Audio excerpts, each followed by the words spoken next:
Hi. So I'm back here again, and the story is no different.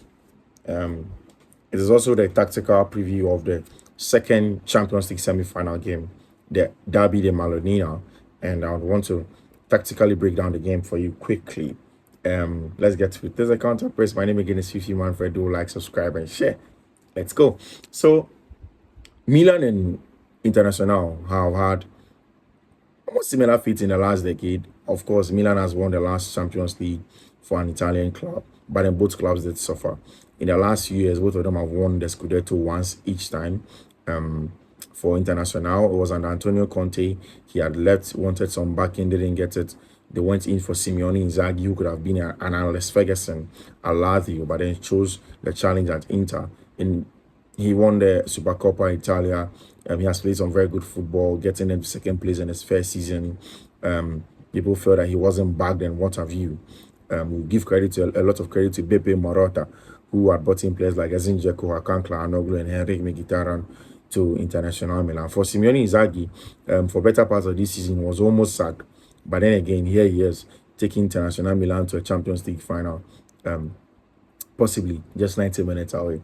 And then for AC Milan, Stefan Pioli was also almost sacked. He was under a lot of pressure, won the Scudetto, and his team in recent times are high flying. How did the game unfold? So first of all, AC Milan were playing at home. I don't know why Stefan Pioli went in for a 4-2-3-1 instead of playing a 4-3-3. I think that midfield is better suited to playing a 4-3-3 than a 4-2-3-1. So first of all, I have issues with the centre back pair of Kerr and then Tomori. I think Tomori and Pierre Kalulu have been very good. Kalulu was on the bench but never played. Simon Kerr really doesn't give me what you want in terms of build up. There was Calabria and then Theo Hernandez are fullbacks in the team. Calabria, captain on the side, came in and gave the team the ability to play with a flat back four, which is very, very good. In the middle of the park, Sandro Tonali, Krunic, and then, of course, Ismail Benassa, who got injured very early in the game. And then up top, Olivier Giroud, Salamikas, and then Brahim Diaz. The first issue with this Inter Milan setup was that, none of them seem to be a natural winger. Brahim Diaz is an inside forward, not really a natural winger. Doesn't have the pace and trickery that you would want on the wing. He doesn't have it at all. And then same for Salamikas, he's also an inside forward. Doesn't really give you the threat that you would want from outside. So playing against a three-back from International Milan, I knew that was always going to be difficult. So for Inter Milan, it was Andre Onana in post. It was, of course, Bastoni, Acerbi, and then, of course, Matteo Damian at the back. Whilst at wing back, it was Federico Di Marco, Denzel Dumfries on the other side. In the middle of the pack, it was Barella, Hakan Calhanoglu, Henrik Mkhitaryan, and then up top, it was Edin Dzeko, and then Lautaro Martinez. So I think essentially the first thing that you need to know from this game was that there is a tactical principle that they call the central blockage, and Inter were perfect at it. If you ever want a masterclass on what central blockage is as a football principle, then that Inter game was it. With 5 midfielders, they sank it in the middle of the pack. Anytime that AC Milan was trying to play out from the back, it was a flat four, not really of a variation, just stretching and then passing squarely across each other at the back. Then Dzeko and then Lautaro Martinez would drop into a mid block, whilst in the middle of the pack, Hakan Calhanoglu, Henrik Mkhitaryan, and then Nicolo Barella will block it in central areas. Whilst this was done, now this was the trick. Anytime AC Milan tried, they set attack defensive traps for them. Denzel Dumfries doesn't really press earlier on.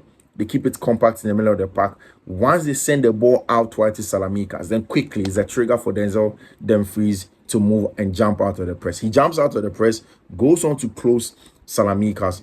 Barella comes in, of course, and then they win the numerical battle over there. So they were already winning it in the central blockage.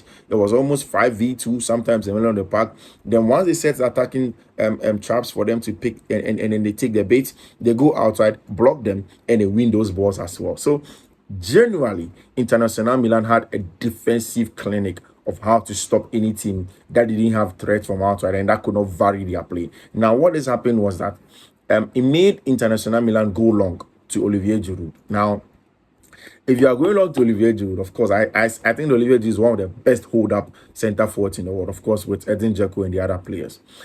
In this game, Olivier Giroud was really isolated. He could win the first ball, but it was spillover, and then there were always Inter players around him to pick him up. So Barella was always there. Bastoni will come inside and then win those balls. At some point in time, Brahim Diaz will drop into the middle of the park to offer also options to carry the ball forward, which really didn't work. And especially, I think that in this game, maybe if Ismail Benassa was on, his ball carrying abilities would have been very important through that block. But whilst he got injured earlier in the game, it didn't really help at all. You see, this is an unpopular opinion. But even if Rafael Leao was in that game, still AC Milan would have won. Because Inter were just so switched on, especially with Denzel Dumfries. When the ball goes out wide, how he presses and then how he was very aggressive in closing down his markers was almost spot on and impeccable. And then once that is done, if he goes deep into a flat back five, what this does is that there is always Matteo Darmian, there is Denzel Dumfries, and there's also Nicolo Barella, who was every time offering the overload when Inter needed, whether on the left or right, Barella was there to get a job done. And once they sit in the back five, and then you lose the ball in deep areas, the trigger was simple. If the ball was at the opposing end, then the opposing wing back is going to be the trigger to move forward. And that's exactly how the second goal came about.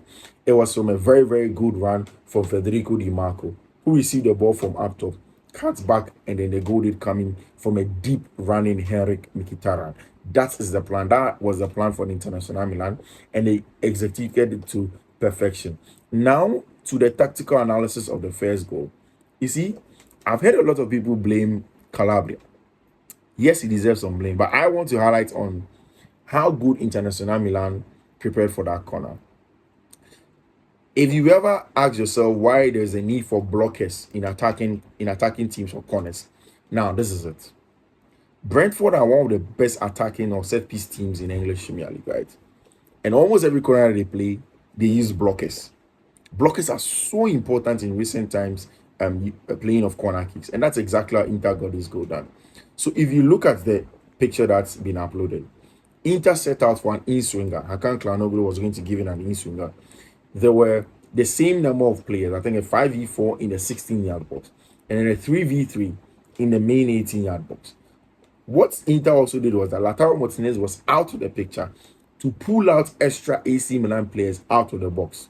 Now, before the in-swinger came in the lead up to Hakan's run towards the corner kick, Fikayo Tomori was the one who was blocking Edin Dzeko. And I'm beginning to think that was the original plan. Fikayo should block Edin Dzeko. Now, Edin Dzeko realizes that the plan is simple. Use Denzel Dumfries, who is being marked by Calabria. Stay behind Denzel Dumfries. Before the corner comes, use Denzel Dumfries as a blocker. Use him to block him from your marker. So if you realize in about the third image, now Fikayo Tomori is out of the picture. There is Denzel Dumfries, and then Fikayo Tomori, Calabria, Denzel Dumfries. They almost form like just one person. Now, just when that happens, Acerbi is the trigger. Tries to move to the first post. The first post already occupied by Bastoni. He tries to attack that post, and then there's a confusion between Calabria and Tomori. Now, eventually, Calabria goes to try and attack Edin Dzeko, but it never really looks at the flight of the ball. Whilst it doesn't look at the flight of the ball, the second the ball is kicked, now Calabria is hackled so much such that he's already fallen.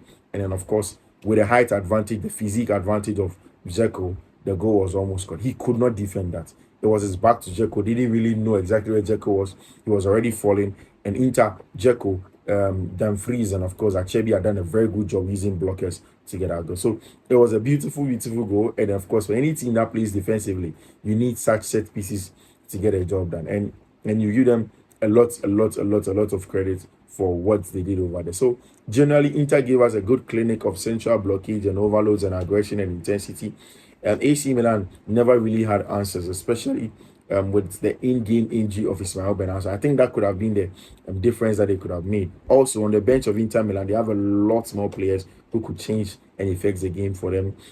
You can't say that for AC Milan. It's just 90 minutes away for a Champions League final berth in more than a decade for any Italian team, and of course for Inter Milan, who were the last Italian team to have won. So, I mean, as an Inter fan growing up as a young boy, I'm excited.